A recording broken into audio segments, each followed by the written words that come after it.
I'm excited to welcome on one of the top rising players in class of 2021, John Durugordon. What's going on today, bro? So doing good. Not much, man. Well, you also just announced going to Missouri, man. Takes the decision. Why is Missouri the school you're attending? I just really just felt most connected with the staff there. Coach Martin. They have a really good culture there, team first mentality, and honestly, all the boxes really check. Like they fit my game well. I feel like Coach Martin and the staff there can also get my game to the next level. So it was really just a perfect fit, and I couldn't really pass up the opportunity. Before we get more into Missouri, man, I mean, let's just talk about this recruiting process. We go back 4 or 5 months ago, end of March. You have under 10 offers. Your biggest school like UMass, San Francisco. You're sitting in a position now with the final elite or top eight of a bunch of big time schools. You have over 20 offers. Just what's it been feeling like the past few months? Yeah, it's been really great, receiving all of the attention. I worked really hard for, all of it pretty much, worked every day for it. So it was really good to see, the rise in my offers and the interest. Really got to know a lot of schools, build a lot of relationships with different coaching staffs. But it was really, I mean, I wouldn't really say it was a stressful process, but sometimes it could be a little, overwhelming. But it's really all just a blessing, for sure. So, 4 months ago, did you think this would be the position you're at right now? I definitely saw it because I went into the spring, thinking that we was gonna have AAU and stuff like that. So I pretty much saw it, but I didn't think it was gonna explode like how it did without AAU. So that was a really big surprise to me. But I think if AAU would have happened, it would have probably been, even more. So As I said, you have schools from all over the country, the biggest of schools you can imagine. Did anyone kind of surprise you? Was there like an offer that came in that kind of shocked you, or you were really surprised to see the phone call come in from them?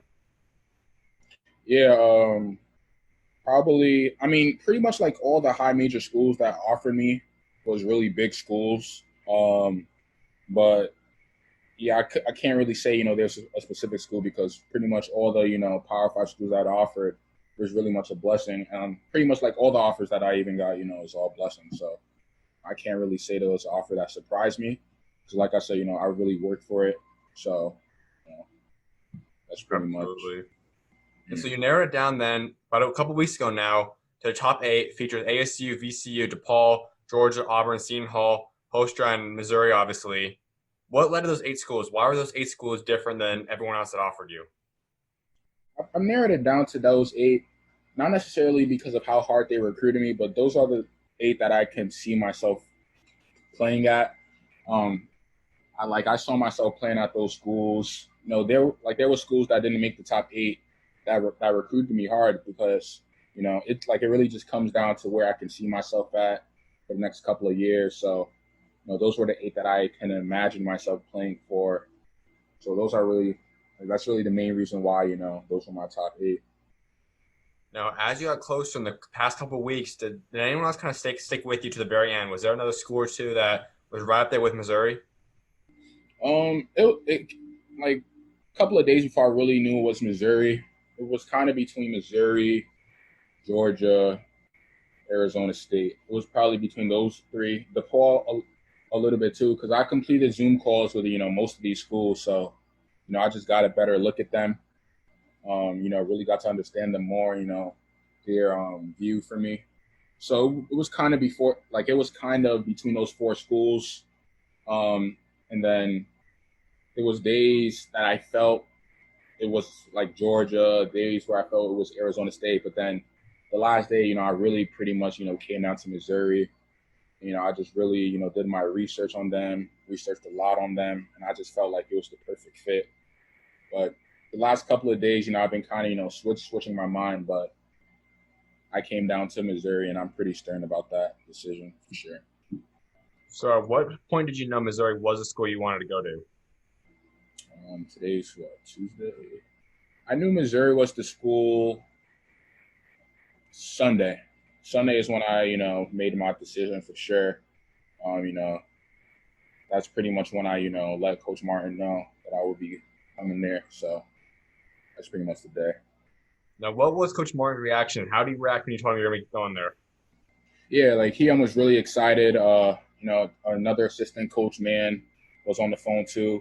And we was in a three-way, so it was really a great moment. They both was really excited to have me, and I really just can't wait to get up there and start working with the guys and try and compete for an NCAA championship for sure. That's big time. And as you mentioned, obviously ASU was in there, Georgia, DePaul a little bit. All four of those schools would have been great options as well.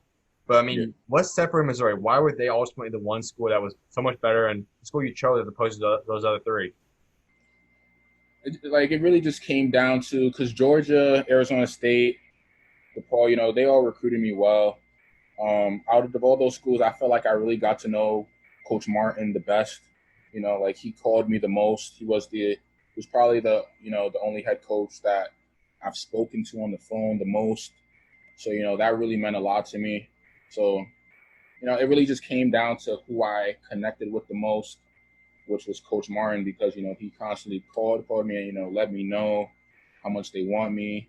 So that's really what it came down to, and just where I felt most wanted at, and just most connected to. But yeah, That's pretty. awesome.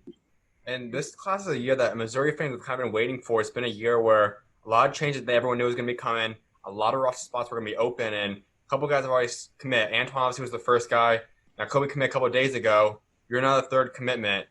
Take us through all this process and what it's like kind of seeing the new look Missouri Tigers. Yeah, I mean, I'm really excited. We already got two commitments, like you said. I know most of the rosters I'm leaving next year, and it's going to be worse the next year because more seniors are going to leave. So we're probably going to be a little young, but I think we could do it with the talent we have come, and then pretty mature guys. But I'm just really looking forward to it. I think that we could build a solid team that could really make noise in the SEC for sure. Now you look at the opening roster spots. There are still quite a few. Is there anything else that you're aware of that you want to possibly bring with you now to add on to this 2021 recruiting class? To be honest, I haven't really even looked who was being recruited by Missouri yet, but I'm sure over the next couple of days I'm gonna find out who's really considering them. Try to add them to the roster for us. So for sure, but I haven't really seen, at least with my eyes, who's really considering them. So I wouldn't really know. But And so you're this guy that we obviously can all talk about as a guy that's got immense potential, not just for the college level, but the pro potential. I mean, you're a 6'6", 6'7" shooting guard, somewhere in that range, but you have over a 7 foot wingspan. What's it like having all the physical attributes that you have? yeah, I mean, it's really just a blessing from God to be able to bless me with those things. It's really benefited me a lot on the defensive end. To be honest, like I feel like I'm a get to college, and I think I'm gonna be the best defender on the team, just because how much I prioritize it, how I let my defense create my offense. So I feel like definitely the God given physical traits that I have is just gonna help me in the long run for sure.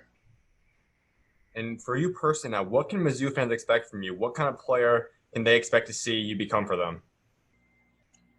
I would say they should expect someone that is going to be a lockdown defender, who's going to guard the opposing team's best player, a guy that is also going to be able to score the ball at a really high level, shoot the ball at a great percentage, and also just a unselfish teammate, get my teammates involved, a player that's always going to crash the rebounds no matter what, and just a guy that's going to be just all over the floor, all the time. A high motor guy, high energy, just going to make the team better, and just also a good character guy too. Put the team first before everything. So And when you look at your frame, you look at just some of your mixtapes, your highlights, what you're able to do on the court. There's a lot of comparisons, obviously, to some elite defensive players, guys like Tony Allen, a lot of those type of players. For you personally, who's a guy that you kind of look to as a guy you kind of model your game after, just a guy that you remind yourself a lot of that has played in the NBA? uh, I would most definitely probably say Kawhi. Kawhi has always been my favorite player for a while now. I mean, I really just like his whole approach to the game. how he also is a two-way player, can score the ball at a really high clip and can also, lock up teams, best player. So I feel like, his game is, definitely similar to mine for sure. Now, when you look at the NBA, it's not as common to find these grit and grind defensive players that like to really just go in there and do the thing defensively. You take pride in your defense that you've talked about. What's led to that? Why do you take so much pride in defense? Yeah, like kind of when I was a freshman in like high school, when I played varsity, I noticed that I really didn't get a lot of playing time. You know, Coach told me straight up it's because I don't play defense. So, I would see my minutes deducting a lot, and I'm like, I want to get in the game, so I'm gonna have to play defense. So, ever since that year, I just became more just making a defense more of a priority because I feel like if I'm defending, there's really no reason why I won't get a lot of minutes because that's what most people want, a good defensive player. So over the years, I just continued to make it a priority. And I feel like that really added to my game and made me the player that I am today. That's awesome, man. Let's talk about your high school career now a little bit. You've obviously had a pretty solid career so far. Last year was by far probably your best one. 23 points per game, almost 12 rebounds, only 2 losses last year. You guys win the NEPSAC B championship. Take us to last year. Last year was a really special year, to be honest. It was my first year playing prep. I came from a public school in Queens, so that was my really first year playing some competition. And I didn't really go in there thinking that I was going to do what I was going to do, but it happened. I put in the work for it. As a team, we really, just played really well together. We had a great point guard that shared the ball well and set teammates up. We pretty much from the jump just had all the pieces to win a championship. We just worked every day in practice. You know, so it was definitely a special year for us.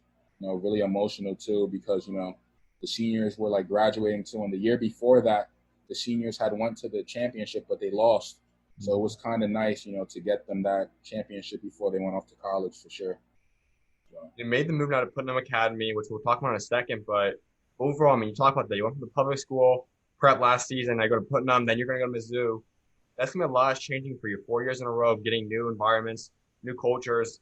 How do you adjust to that? How are you going to kind of get used to, accustomed to being on the move that much? Yeah, I mean, it's hard, but I'm a really disciplined person and, mature.